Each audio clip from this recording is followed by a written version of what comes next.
Today on the Dome Speed Shop, we do some basic maintenance on the old John Deere tractor. Let's check it out!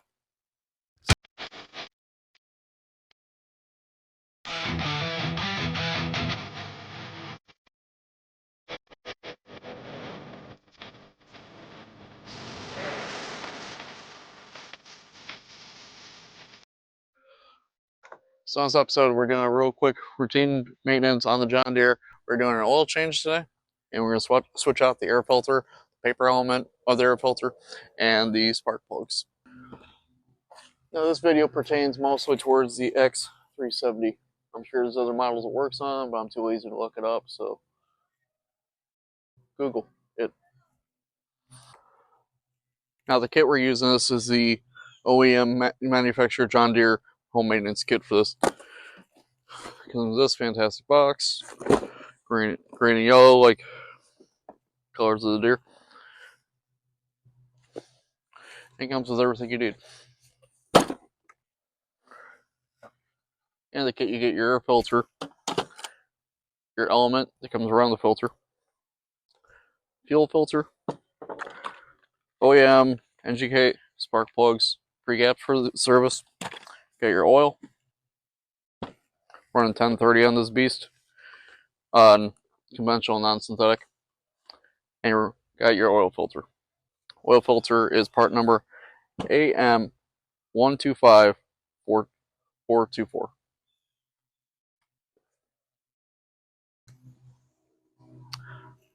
So we're gonna start with the oil change. On this model John Deere, you got a drain spigot right here. And you get your fill. So what you're gonna do is put your collection container underneath it and drain it. So you pick up your drain pan from the 80s, put it underneath here, and try to aim it so all the oil goes in here.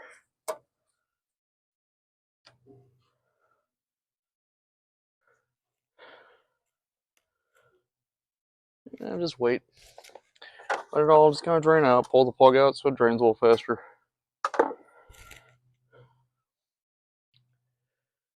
Surprisingly, I think this is the first oil change this mower's had on it, and the oil's not totally used up, so that's always a plus.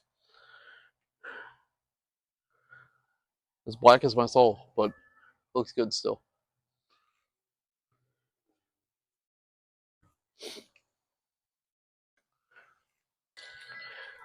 Now while the oil finishes draining up, I'm going to go ahead and change the spark plugs while I'm waiting. Real delicate on the wires here.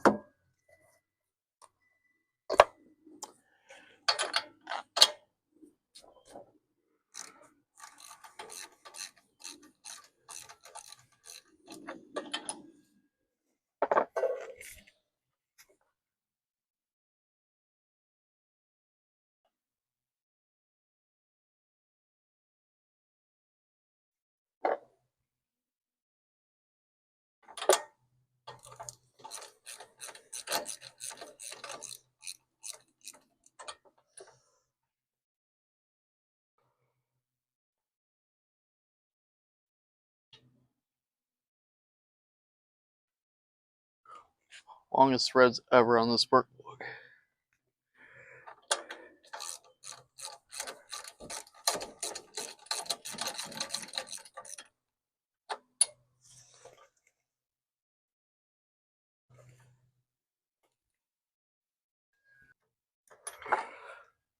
Now, cut the spark plug out. Doesn't look terrible, but she's due up for a change, so we're going to go ahead and change it anyways.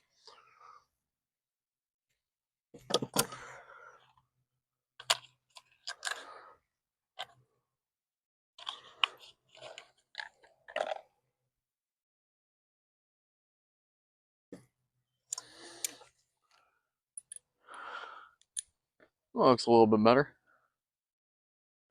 Now, most new spark plugs are pre-gapped. It's always good to double check your spark gap so it's set right and you don't have any funky drivability issues. Lawnmowers, cars, whatever. All the same.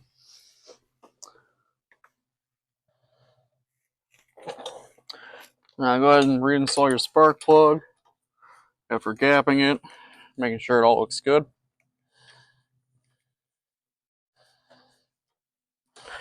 As you notice, my oil is almost done draining.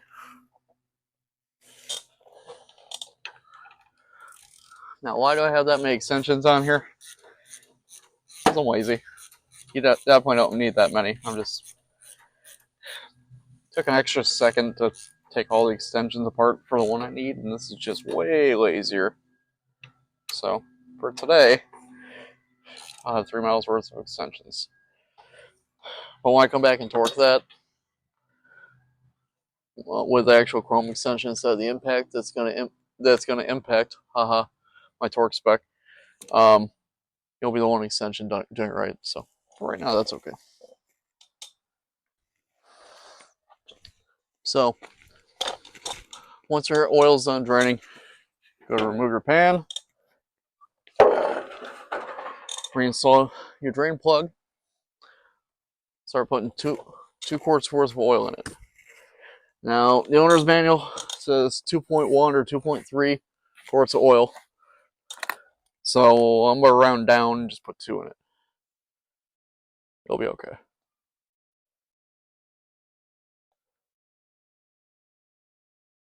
Rope.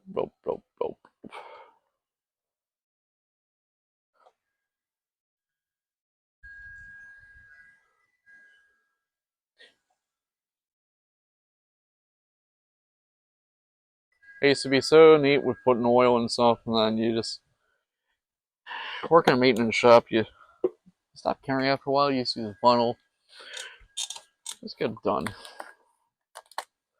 Kind of where I'm at. You know what? These quarts, mysteriously enough, look like Pennzoil containers.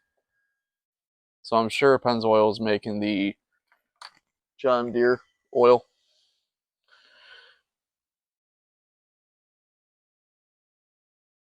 It's always fun to stare at the bottle long enough until you notice probably who makes it. Good times. Okay, she's got oil in it. Now let's finish doing the spark plug.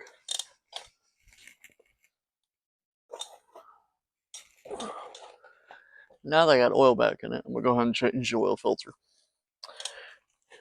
And normally you want to put some oil in the filters. We do stuff like this to try to keep, try to avoid dry starts, but this thing's sideways. I'm not even trying today.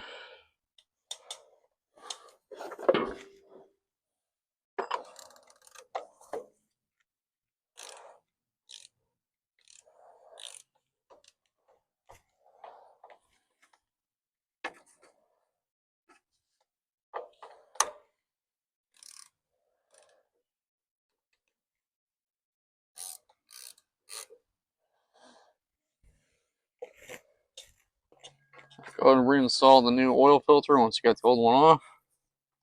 Give it a good hand turn. Shouldn't have to put a wrench on it. And the oil change is complete.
I noticed upon video editing, I forgot to record the whole part during a fuel filter. Fuel filter on this is pretty straightforward. All you do is remove those two spring clamps. I cut the zip tie that held the two lines up and just place it in another zip tie to secure it after the fact.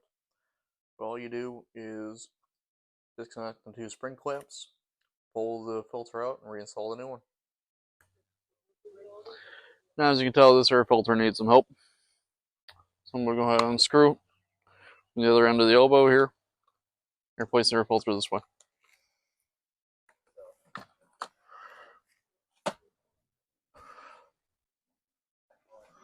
And then come back over and reinstall.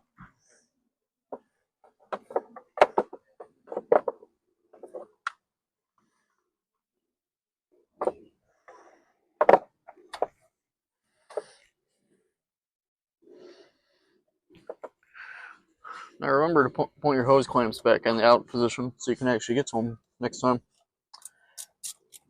Unlike what I had to do on the top one, where I couldn't get to the hose clamps. Arguably, I think this way was easier. That's just me.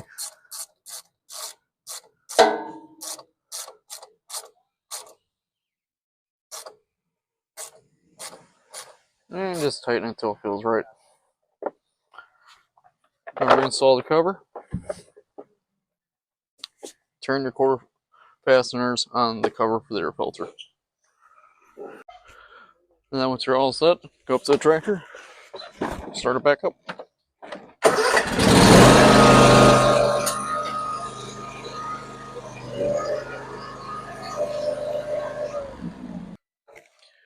That's it for this episode, guys. Don't forget to comment, like, and subscribe, and I'll see you guys next time.